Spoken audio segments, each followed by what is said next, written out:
Good morning, students. Today we are going to see about the topic of status of women through the ages, part 2 of 8th standard history. Yes, students, now let me move into the class now. In our last class, we have seen this lesson introduction part and the position of women in different ages, such as ancient period, medieval period, and British period. In these period, how was the women treated and what were the freedom they have enjoyed? We have seen in the last class. In this class, we will see about the major social evils of the 19th century society and what are the reformers have participated and struggled for their freedom, and finally what position have women achieved after independence of India. Yes, students, now let me move into the class now. The first topic we are going to see about the major social evils. What is that? Major social evil. They have listed out some evils against the women. What are that? First one is female infanticide and female foeticide. Both are same actually. Third, child marriage. Fourth, sati. And fifth, Devadasi system. Each social evils we will see now one by one. First, we are going to see about the female infanticide, that is, killing of female infant childs because of their economic, family economic or some other reason. They are thinking that the girl child were somehow the major reason for the responsible of the practice is their family pride or the fear of not finding a suitable match for her. These are all meaningless reason, but they have followed in a 19th century. Yes, so female infanticide, which means killing of female infants immediately after the birth of them. In the 19th century, it was particularly in vogue in Rajputana, Punjab, and northwestern provinces of India. Among these places, they have followed these kind of social evils. What are the primary factors for this female infanticide? Their family pride, that is their economical condition of their family, and the fear of not finding a perfect match for the girl child in a future. Next, for this kind of evils, our Indian government during the East India Company rule, they have passed some acts against the female infanticide. They are Bengal Regulatory Act. What is that? Bengal Regulatory Act of 1795, the Regulating Act of 1802, and the Female Infanticide Act of 1870, which was passed by the Company administration in India. Company administration means English East India Company, that is British rule period. It was amended in the time of their ruling. Next one is female foeticide. Female foeticide also the same meaning of the female infanticide, which means the killing of female child immediately after their birth.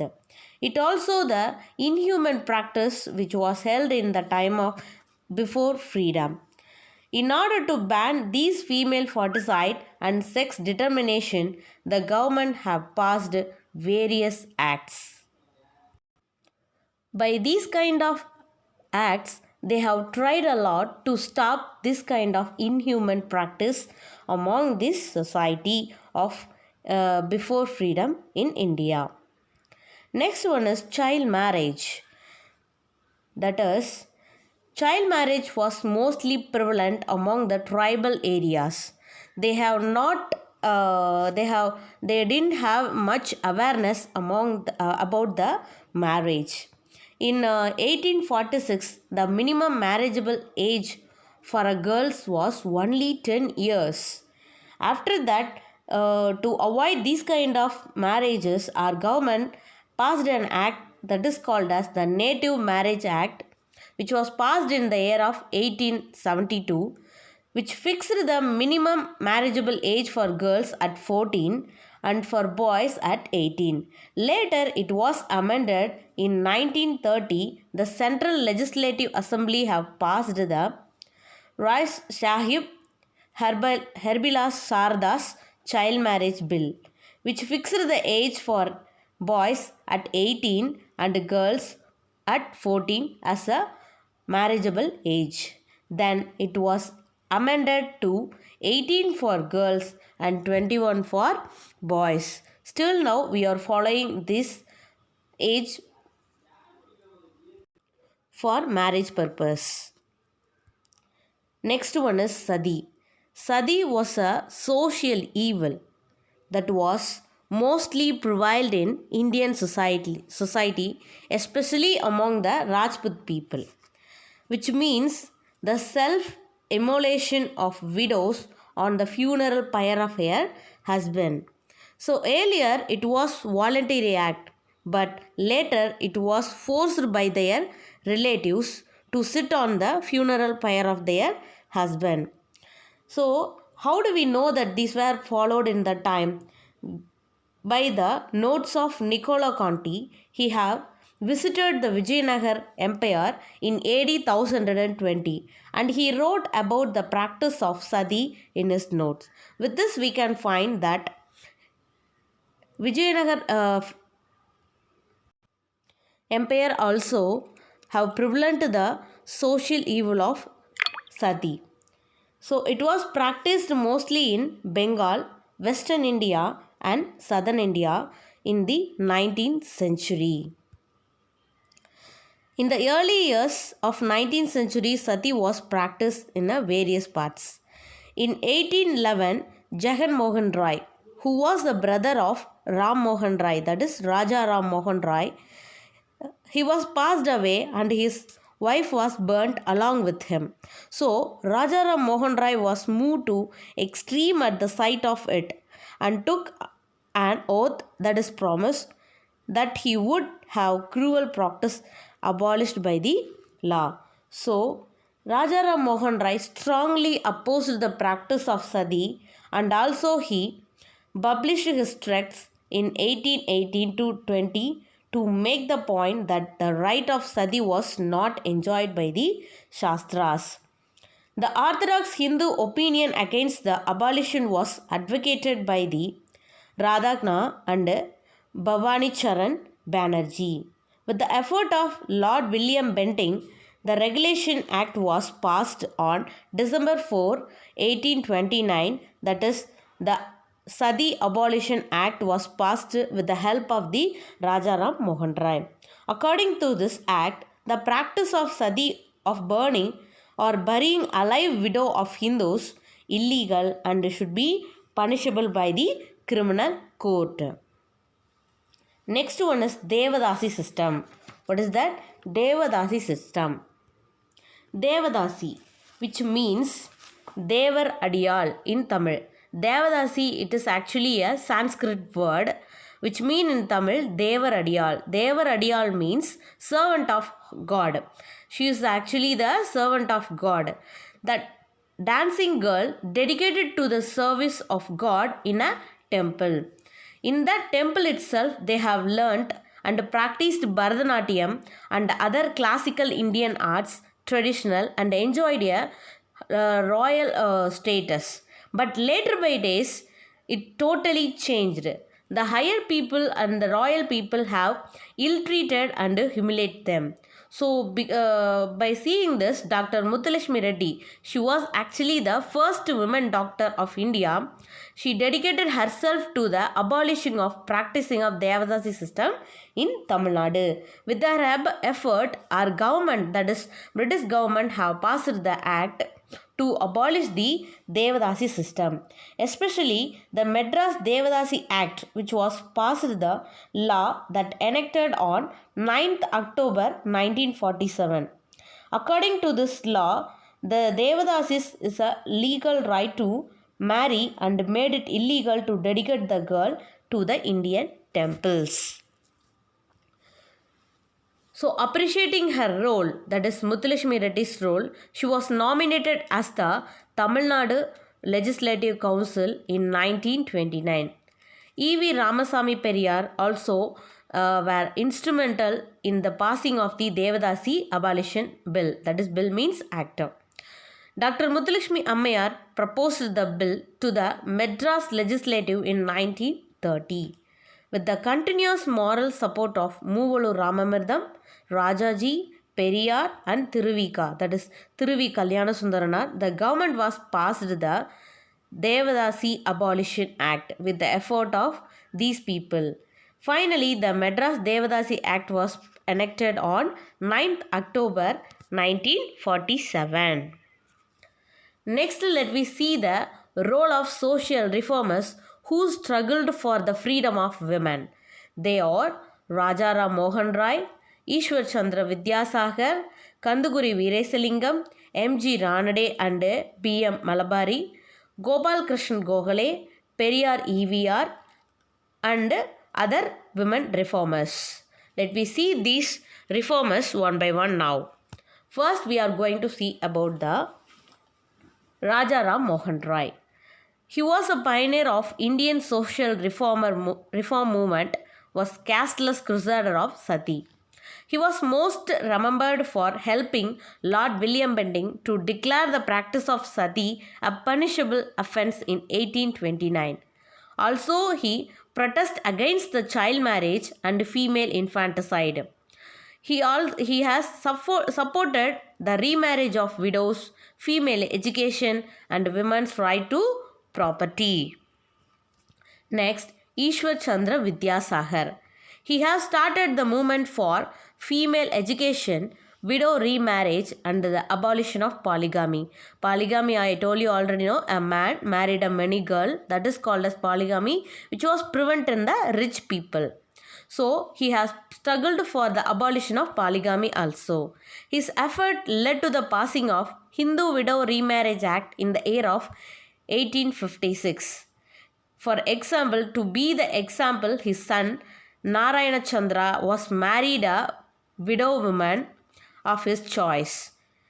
He founded many schools for girls in the district of Nadia, Midnapur, Hooghly and Burdwan in the Bengal.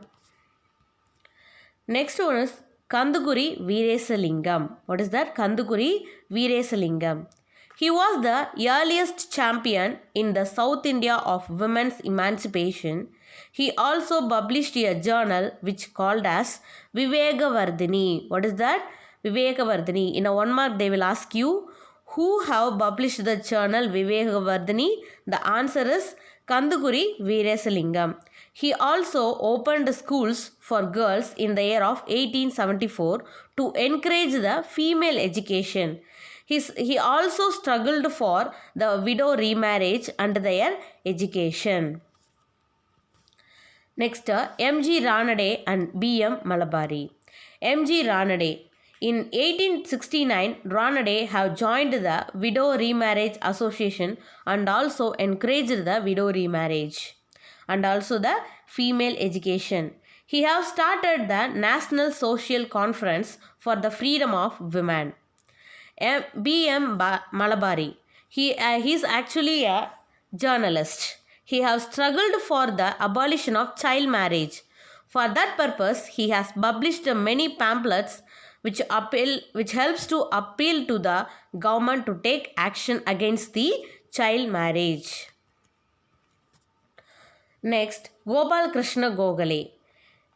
In 1905, he have started the Servant of India Society. With this society, he have encouraged the female education and also he have struggled for the upliftment of depressed classes and he have helped for female education, especially for primary education, and he has strongly opposed the Parda system. So, he was struggled a lot for the abolition of Parda system of women. Next, Periyar E.V.R. that is Periyar E.V. Ramasamy. He is also one of the greatest social reformer of Tamil Nadu. He has supported to women education, widow remarriage and intercaste marriage. And also he opposed to the child marriage. That is, he has mentioned only children, but he has opposed the child marriage also. So for women purpose means we can remember the Periyar for Tamil, especially in Tamil Nadu. He has struggled for the freedom and full right of women in a family property, and he have got success in their struggle. Next, women reformers. Here I have mentioned only male reformers for the freedom of struggle, freedom of women, right? Here we have also women reformers.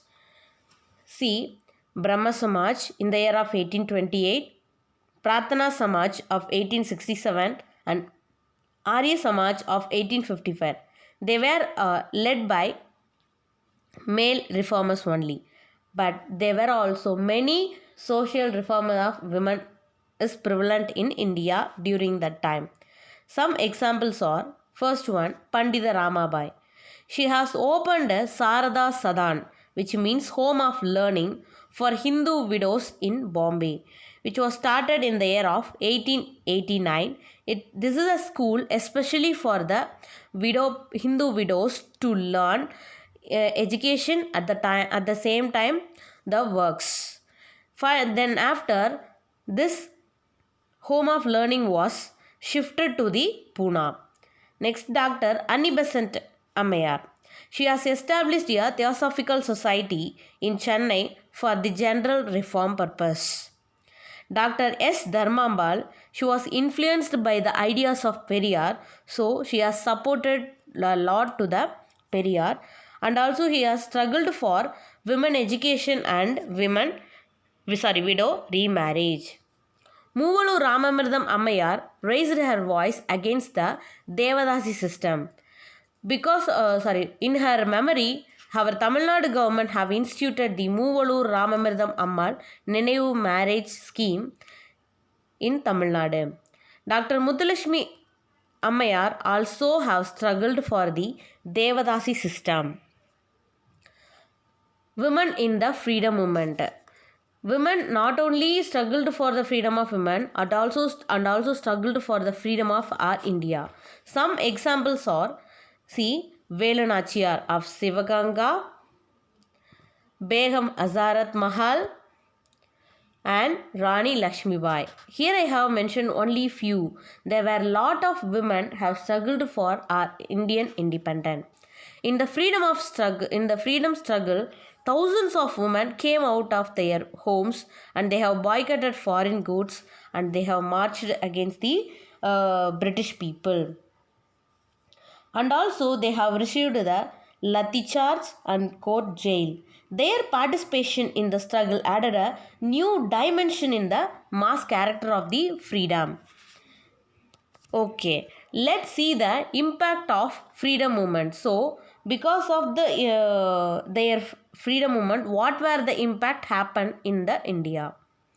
Significant advances were made in the field of emancipation of women. That is, women got more development in their position. It created the national awakening among the masses. It created the feeling of sacrifice, service, and rationalism. The practice of sati and infanticide were made illegal.